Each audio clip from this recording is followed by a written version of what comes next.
చాలామంది కలిసి వచ్చారు. ఆయన వర్ధంతి కానీ కూడా అందరూ కలిసి ఉన్నారు. ఆయన ఆశయాలు నమ్మేవారు. ఆయన 1923 సంవత్సరంలో మే 28వ తారీఖు జన్మించారు. అప్పటి నుంచి ఆయన ప్రజల పట్ల చాలా ఆప్యాయతగా ఉండేవారు. ఆయనను గుర్తుపెట్టుకునేవారే అందరూ కూడా. ఆంధ్రప్రదేశ్ రాష్ట్రంలో ఆయనను మర్చిపోయేవారు ఎవరు ఉండరు. దాదాపు 300 పైచిలుకు సినిమాల్లో నటించారు. ఆ తర్వాత రాజకీయ ప్రవేశం చేశారు కూడా. ఆయన ప్రతి ఒక్కరి గుండెల్లో ఇప్పటికీ కూడా ఆయన నిలిచిపోయారు. ఆయన చేసిన మంచి ప్రజల పట్ల, బీసీల పట్ల, ఎస్సీల పట్ల, ఎస్టీల పట్ల, మహిళల పట్ల ఇంత గొప్పగా ఆయన ఆంధ్రప్రదేశ్ రాష్ట్రాన్ని మార్చారు.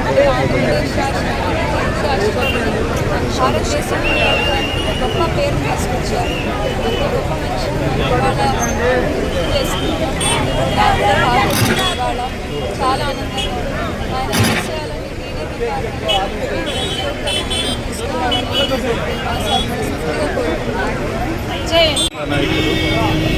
కోట్లాది మంది ప్రజల యొక్క ప్రత్యక్ష దైవబిడ్డ శ్రీ స్వర్గీయ నందమూరి తారక రామారావు గారి 29వ సందర్భంగా ఈ రాష్ట్రంలోని ప్రజలందరికీ మహానుభావులు ఘనంగా వాళ్ళు అర్పిస్తున్నారు. సమాజమే దేవాలయం, ప్రజలే దేవులుగా భావించి ఈ రాష్ట్రంలో అనేక రకాల సంస్థలు ప్రవేశపెట్టి పేద ప్రజల హృదయాల్లో చిరస్థాయిగా చిరస్మరణీయంగా చిరకాలం కేజీ బియ్యాన్ని ప్రవేశపెట్టడమే కాకుండా జనతాతో పాటు పక్కా ఇల్లు నిర్మాణానికి శ్రీకారం చుట్టమే కాకుండా మహిళలకు విద్య ఉంటేనే వాళ్ళు రాణిస్తారని ఉద్దేశించేట తొలి మహిళా యూనివర్సిటీ ఏర్పాటు చేయడమే కాకుండా తెలుగు వారి మీద అభిమానం వచ్చేట పురుషరాముడు యూనివర్సిటీ ఏర్పాటు చేయడం కాకుండా తెలుగు ప్రజలకు ప్రపంచవ్యాప్తంగా మంచి గౌరవాన్ని తెచ్చింది.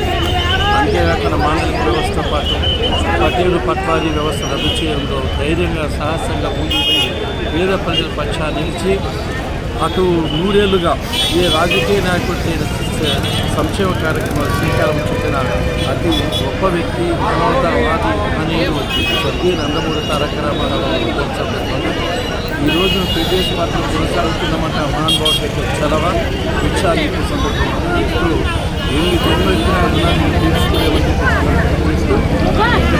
ఆశను తప్పకుండా ఈ నియోజకవర్గంలో నెరవేరుస్తామని, ప్రజల యొక్క కష్టాల్లో నష్టాల్లో బాధల్లో బాగా పంచుకుంటామని చెప్పి ఈ సందర్భంగా వచ్చేసి ఆ మహానుభావుడు ఈ లోకాన్ని ఉన్న ఆ ఆత్మశాంతి కలగాలని మనస్ఫూర్తిగా ఆ నాయకులు